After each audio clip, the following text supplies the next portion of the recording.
বিসমিল্লাহির রহমানির রহিম। হিউম্যান অ্যালায়েন্সের পক্ষ থেকে আমি কাজী মোশাররফ হোসেন। আমাদের বাংলা মানে ভারতের বাংলায় চলছে মমতা মুখার্জি অনেক আন্দোলন করে চলছেন বা গরম করে ফেলছেন মাঠ। অনেক অভিযোগ তার দিল্লি সরকারের উপরে, অনেক ক্ষোভ। শ্যামাপ্রসাদ মুখার্জির চক্রান্তের ফলে এবং কংগ্রেস এবং শ্যামাপ্রসাদ মুখার্জির কংগ্রেস চক্রান্তের ফলে আমরা ছোট্ট একটু পূর্ব বাংলা নিয়ে তৎকালীন পাকিস্তানে যোগ দিয়েছিলাম, কিন্তু ওই সময় তারা দেখাইছিল যে মুসলিম সংখ্যাগরিষ্ঠ, তাহলে কি হবে। কংগ্রেস বলেছিল যে না, তোমরা তো এখন মুসলমানদের হাতের পুতুল হয়ে যাবা, কারণ মুসলমান সংখ্যাগরিষ্ঠ হয়ে গেছে। অবিভক্ত বাংলায় দুইজন প্রাইম মিনিস্টার ছিলেন মুসলিম, একজন শেরে বাংলা AK ফজলুল হক এবং অপরজন আমাদের হোসেন শহীদ সরওয়ার্দী। এদের সাথে যুঝতে আসছিলেন শ্যামাপ্রসাদ মুখার্জি, কিন্তু তিনি বারবারই এই দুই রাজনীতিবিদের কাছে ধরাশায়ী হয়েছেন। অন্তত পূর্ব গ্রেটার বেঙ্গল এক থাকতে তার মন্ত্রিত্ব তিনি পান নাই। এই জন্য তিনি যে কোনো ভাবেই হোক বাংলা ভাগের জন্য উনি ছিলেন সবচেয়ে বেশি নেশাগ্রস্ত। এবং যা হয় আর কি, মায়ের সাথে বেইমানি, এই মা নিয়ে কত কাহিনী, কত কবিতা গান লেখলেন আমাদের রবীন্দ্রনাথ ঠাকুর। অথচ এই মাকেই তারা কি করলেন, দ্বিখণ্ডিত করলেন, ফারাক্কা বাদ দিলেন। ফারাক্কা বাদ দিয়ে কি করলেন, গঙ্গা মাকে দ্বিখণ্ডিত করলেন। তো স্বার্থের জন্য বা ওই হিন্দুত্ববাদী নেশায় তারা এতটাই বুঁদ হয়েছিলেন যে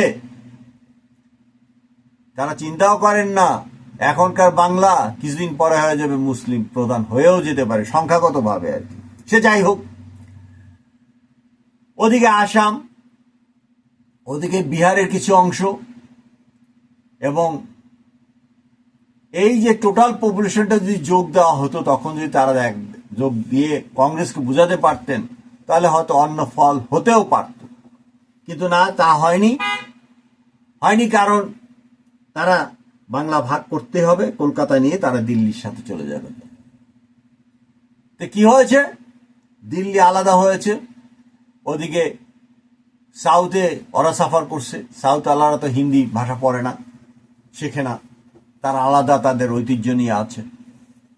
গুজরাট, হরিয়ানা, মধ্যপ্রদেশ এবং দিল্লি আশেপাশের এই অঞ্চল নিয়েই কংগ্রেস আর বর্তমানের হিন্দু মৌলবাদী সরকার, মোদী সরকার, এরা এই বিশাল পাক ভারতকে শাসন করে যাচ্ছে। অথচ আমাদের গ্রেটার বেঙ্গলে ছিল ব্রিটিশ রাজের প্রথম রাজধানী কলকাতা। হ্যাঁ, যদি এখনো আমরা বলি না আমরা আমাদের বাংলাদেশ নিয়ে খুব ভালোই আছি, শান্তিতেই আছি, তবে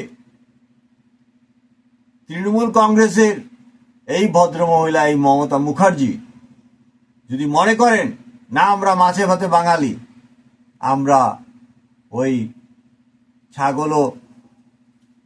ছাগলও কোরবানি দেই, গরুও কোরবানি দেই, ওই মহিষের বলি হয়, ছাগলের বলি হয়, আমরা মাছ খাই, মুরগি খাই, ভেতো বাঙ্গাল, চলাফেরা কথাবার্তা হয় ধুতি পরি না লুঙ্গি পরি, মহিলারা তো সব শাড়িই পরে। উনি যদি গণভোটের মাধ্যমে বের হয়ে আসতে পারেন ইন্ডিয়ান ইউনিয়ন থেকে, আমরা এখানে বাংলা ইউনিয়ন গঠন তো করতেই পারি। খামাখা এই ওড়িশা, এই বিহার, এই বাংলা, এই আসাম থেকে সুদূর দিল্লিতে কেন যে পদলেহন করতে যাওয়া হয় বুঝি না। এই পদলেহন করতে যাওয়ার কি দরকার ছিল না? এটা ছিল 47-এর একটি মীমাংসিত বিষয়, কিন্তু করা হলো কি, ওই কংগ্রেস, তখনকার কংগ্রেস দিল্লির থেকে স্লো পয়জন দিয়ে দিল কলকাতার কিছু বাবুদেরকে, এবং যার ফলাফল হলো এই যে বাংলাকে ভাগ করা হলো। আমাদের কৃষ্টির কথা, আমাদের কালচারের কথা, আমাদের সংস্কৃতির কথা, আমাদের ঐতিহ্যের কথা, এক সময়ে এই বাংলা ছিল প্রাচুর্য ভরপুর।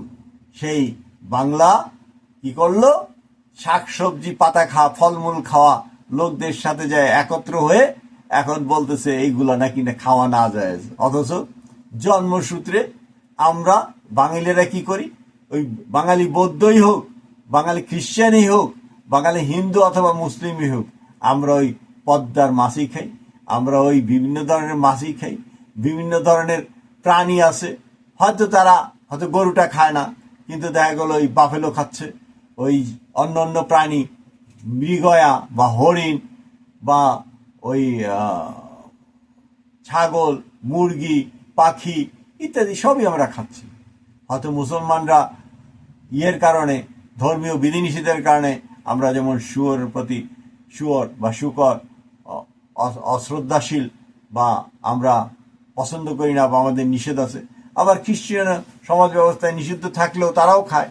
তো এই নিয়ে আমাদের কখনো বাড়াবাড়িটা ছিল না। এখন আপনি যে সমস্যার মধ্যে পড়ছেন, দেখেন তাদের কাছে গণভোট চান, আমরা ইউনাইটেড বাংলা গড়তেই পারি।